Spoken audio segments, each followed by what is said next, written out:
CSN study में आप सभी का स्वागत है। तो कैसे हैं आप लोग? आशा करते हैं कि अच्छा होंगे। तो आज के वीडियो में हम लोग क्लास 12 की इकोनॉमिक्स, ठीक है, यानी अर्थशास्त्र, जो कि कोडरमा डिस्ट्रिक्ट से निकाला गया है, उसके सेट नंबर 3 के जो है सेट नंबर 3 की इम्पोर्टेंट जो सब्जेक्टिव क्वेश्चन है, ठीक है, सब्जेक्टिव क्वेश्चन आंसर इस वीडियो में करेंगे और साथ में इसके थ्योरी और कॉन्सेप्ट को भी समझते हुए सभी प्रश्नों का हल करेंगे। ठीक है, तो चलिए एक एक प्रश्न को हल करते हैं और समझते हैं। जैसे कि पहले ही आप इसको एक सेकंड इसको थोड़ा आप लोग को जूम कर देते ताकि देखने में आसानी हो। जैसे पहले कि अति लघुत्तरीय प्रश्न, ठीक है, इसमें किन्हीं 5 प्रश्नों को उत्तर देने के लिए कहा गया। प्रत्येक प्रश्न में 2 अंक मिलेंगे, ठीक है, यानी 5 × 2 यानी 10 अंक। ठीक है, प्रश्न तो 7 दिया गया है, लेकिन 5 प्रश्नों को उत्तर देने के लिए कहा गया है, लेकिन सातों का 7 प्रश्न का हल करवा देंगे। आप लोगों को जो आसान होगा परीक्षा में वही वाला उत्तर परीक्षा में दीजिएगा। ठीक है, चलिए शुरू करते हैं। जैसे कि यहाँ पर 1 नंबर प्रश्न है। 1 नंबर प्रश्न क्या है कि आर्थिक क्रिया क्या है? तो आर्थिक क्रिया किसको क्या कहते हैं? हम सीमित साधन क्या है? साधन हमारे सीमित मात्रा में है। साधन क्या है? सीमित मात्रा में है।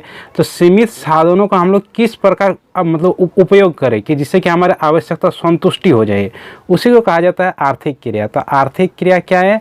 आर्थिक क्रिया वह क्रिया है जिसका संबंध आवश्यकताओं की संतुष्टि के लिए सीमित साधनों के उपयोग से है। ठीक है, यह है आर्थिक क्रिया। ठीक है, अब देखते हैं उपयोगिता क्या है। कुल उपयोगिता क्या है? तो कुल उपयोगिता सभी सीमांत उपयोगिता का योग होता है। ठीक है, जैसे सीमांत उपयोगिता यानी मार्जिनल यूटिलिटी होता है, तो सभी मार्जिनल यूटिलिटी का योग होता है, यानी TU बराबर समेशन ऑफ मार्जिनल यूटिलिटी, इस तरह दिखा सकते हैं आप लोग अर्थात में। ठीक है, तो कुल उपयोगिता उपभोग की गई विभिन्न इकाइयों से प्राप्त सीमांत उपयोगिता का योग होता है, ये होता है कुल उपयोगिता। आप देखेंगे स्थापन्न वस्तु। स्थापन्न वस्तु, स्थापन्न वस्तु किसे कहते हैं?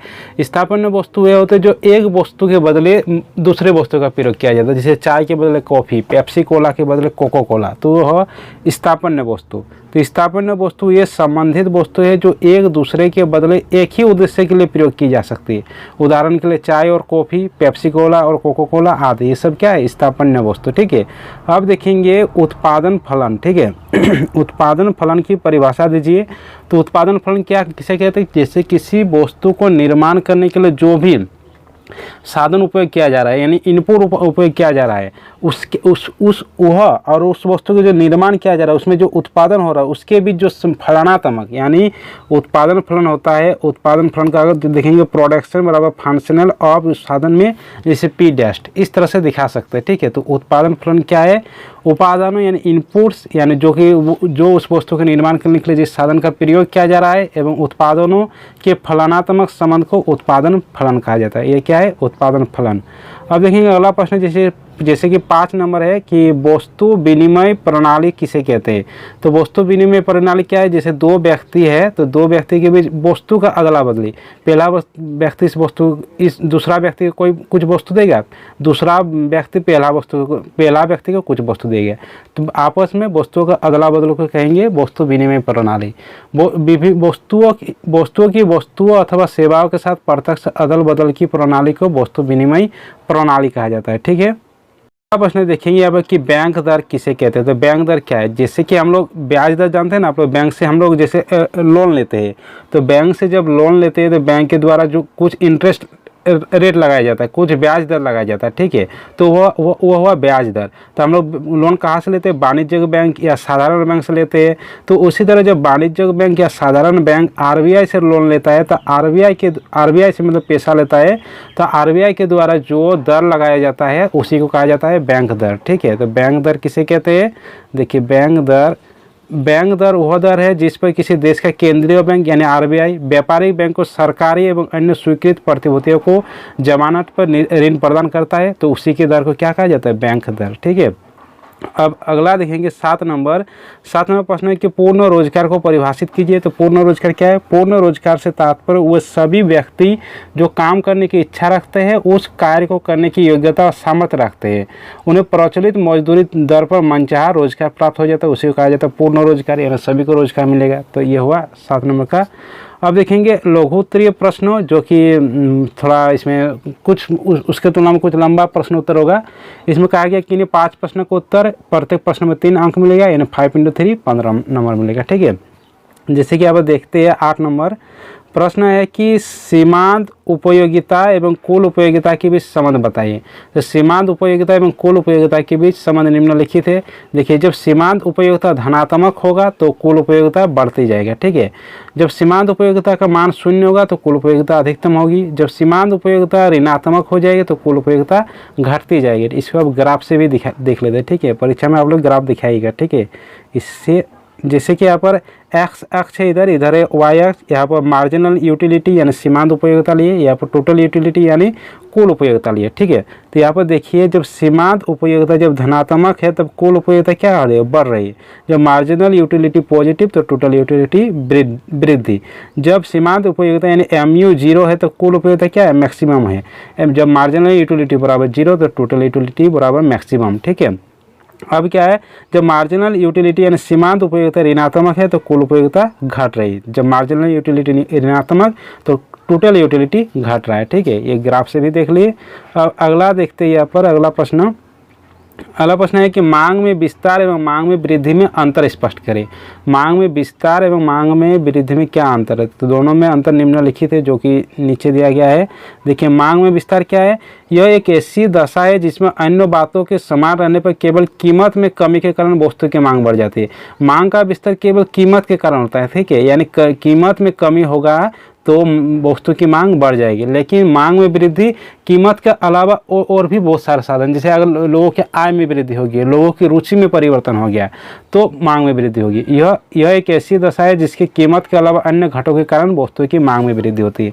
मांग में विस्तार में दूसरा क्या है कि इसका अर्थ है वस्तु की कम कीमत पर वस्तु की अधिक मांग। जो वस्तु की कीमत कम होती है तो उस वस्तु की अधिक मांग होती है। अब मांग में विस्तार में दूसरा पॉइंट है कि इसका अर्थ है कि वस्तु की उसी कीमत पर, कीमत उतना ही रहेगी लेकिन अधिक मांग अथवा उच्च कीमत पर वस्तु की उतनी ही मांग, ठीक है। अब यहाँ पर मांग में विस्तार क्या है, मांग में विस्तार है कि मांग वक्र पर ऊपर से नीचे की ओर संचलन होता है, ठीक है। मांग वक्र जो होता है, मांग वक्र उसी में होता है जो केवल ऊपर से नीचे की ओर होता है। ग्राफ से भी देखेंगे।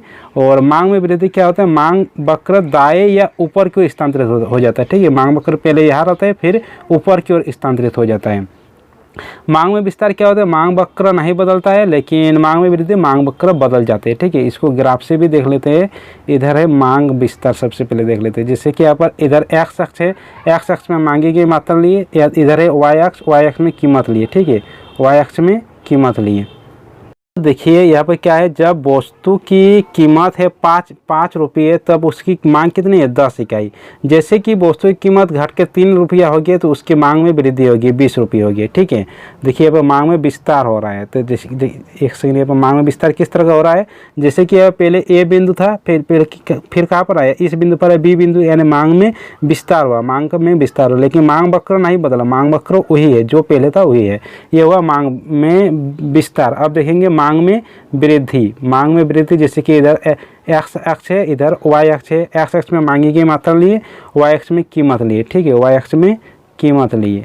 अब जैसे कि यहाँ पर कीमत तो सेम है, जितना पहले 10 है तो मात्रा कितनी है 5, या तो मांग वक्र ये बन रहा है, डी बन रहा है, फिर कीमत 10 है और यहाँ पर मांगी की मात्रा कितना है 10 है, यानी मांग वक्र ये बन रहा है। तो मांग वक्र क्या हो रहा है, मांग वक्र में वृद्धि हो रहा है। इधर मतलब पहले ये था फिर ये आया, मांग वक्र में वृद्धि आई। तो इसमें मांग में वृद्धि में मांग वक्र में परिवर्तन होता है, ठीक है। ये हुआ मांग में वृद्धि। अब देखते हैं अगला प्रश्न। अगला प्रश्न यहाँ पर 10 नंबर है। 10 नंबर प्रश्न है कि अवसर लागत की अवधारणा को स्पष्ट कीजिए। कि अवसर लागत किसके कहते हैं, अवसर लागत जैसे हम लोग बाजार में वस्तु खरीदने जाते हैं तो बहुत सारे वस्तु वहाँ पर रहते हैं, ठीक है। बहुत सारे वस्तु रहता है तो उस वस्तु में से हमें चयन करना पड़ता है, विकल्प के रूप में रहता है कि सबसे अच्छा वस्तु कौन सा है। तो अगर हम दूसरा वस्तु को चयन करेंगे तो पहला वस्तु को हमें त्यागना पड़ेगा, तो उसी को कहेंगे अवसर लागत। तो अवसर लागत क्या है, किसी वस्तु की अवसर लागत वह सर्वश्रेष्ठ विकल्प है जिसका उत्पादन उन्हीं उत्पादित साधनों द्वारा उसी लागत पर उस वस्तु के विकल्प के रूप में किया जा सकता है। ठीक है, उदाहरण के लिए देख लेते हैं। जैसे कि यहाँ पर उदाहरण के लिए अपनी योग्यता तथा श्रम के आधार पर एक व्यक्ति को 3 नौकरियां मिल सकती है। जैसे पहला डिग्री कॉलेज लेक्चरर जिसका वेतन है 80,000 रुपये, दूसरा है बैंक ऑफिसर जिसका वेतन है 50,000 रुपये, तथा तीसरा सेल्स ऑफिसर जिसका वेतन है 40,000 रुपये। तो तीनों में से किसका मतलब चयन करेगा उपभोक्ता? तो जिसका वेतन ज़्यादा रहेगा तो उसका ही चयन करेंगे। तो स्वाभाविक है कि अन्य बातों के समान रहते हुए व्यक्ति डिग्री कॉलेज के प्रवक्ता पद को ही चुनेंगे। यह चुने गए पद को ही क्या कहते हैं? अवसर लागत कहलाता है। ठीक है, अगला देखते हैं। यहाँ पर अगला प्रश्न 11 नंबर है। 11वां प्रश्न है कि सामूहिक मांग का क्या अर्थ है, इसके घटकों को बताइए। तो सामूहिक मांग उस कुल व्यय को बताती है जिसे एक देश के निवासी आय के दिए हुए स्तर पर वस्तु तथा सेवा को खरीदने के लिए खर्च करने को तैयार है। ठीक है, यानी वस्तु के कुल व्यय को बताते हैं, जो जिसके कुल व्यय को बताते हैं जो व्यक्ति वस्तु और सेवा को खरीदने के लिए खर्च करने के लिए तैयार रहता है।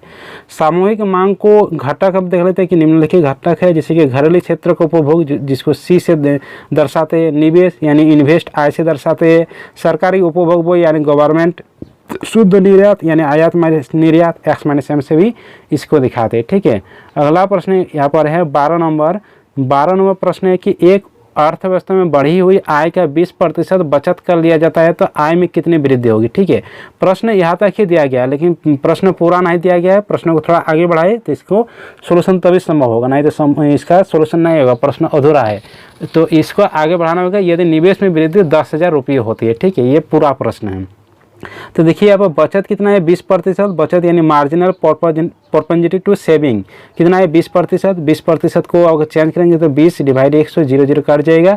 2/10 यानी 0.2। ठीक है, एमपीएस आ गया 0.2। और एमपीएस बराबर क्या होता है? निवेश में परिवर्तन यानी डेल्टा आई बटा आय में परिवर्तन यानी डेल्टा वाई। यहाँ पर एमपीएस दिया गया 0.2, डेल्टा आई यानी निवेश में वृद्धि कितना है? 10,000, आय में वृद्धि निकालना होगा। ठीक है, डेल्टा वाई।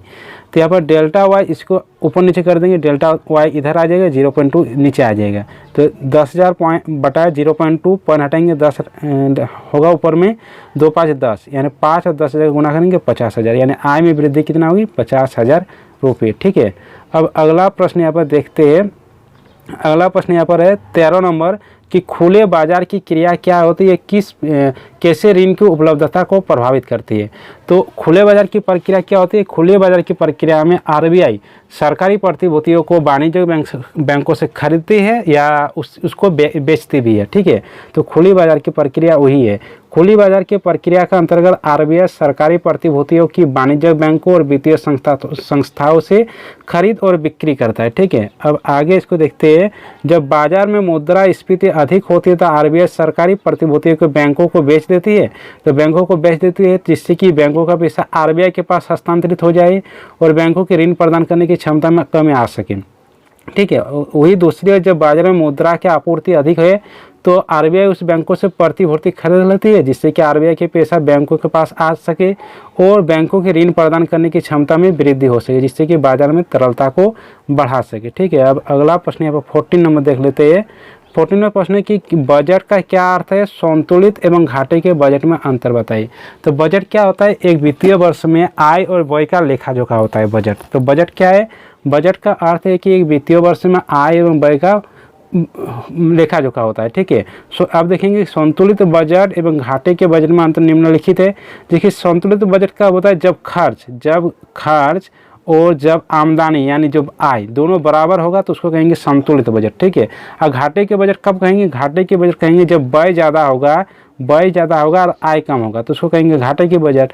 और जब अधिशेष बजट यानी अधिक बजट कब होगी? जब आय अधिक होगी और व्यय कम होगी तब कहेंगे उसको अधिशेष बजट। ठीक है, तो संतुलित बजट क्या है? जिस वित्तीय वर्ष में सरकार के आमदनी में खर्चे के आंकड़े बराबर हो उसे संतुलित बजट कहा जाता है। और घाटे का बजट जब एक विशेष वित्तीय वर्ष में अनुमानित सरकारी व्यय सरकारी राजस्व से अधिक होते हैं तो उस बजट को घाटे का बजट कहा जाता है। ठीक है, तो ये इतना तक ही करते हैं। जब दीर्घ उत्तरीय प्रश्नोत्तर है जो 15 से है उसका वीडियो इसके बाद ही अपलोड कर देते हैं क्योंकि वीडियो बहुत लंबा बन जा रहा है। ठीक है, तो चलिए सभी दोस्तों के साथ इस वीडियो को शेयर कर दीजिए, वीडियो को लाइक कर दीजिए और चैनल में नए हैं तो चैनल को सब्सक्राइब कर दे, साथ में बेल आइकन को प्रेस कर दीजिए। चलिए मिलते हैं अगले वीडियो के साथ।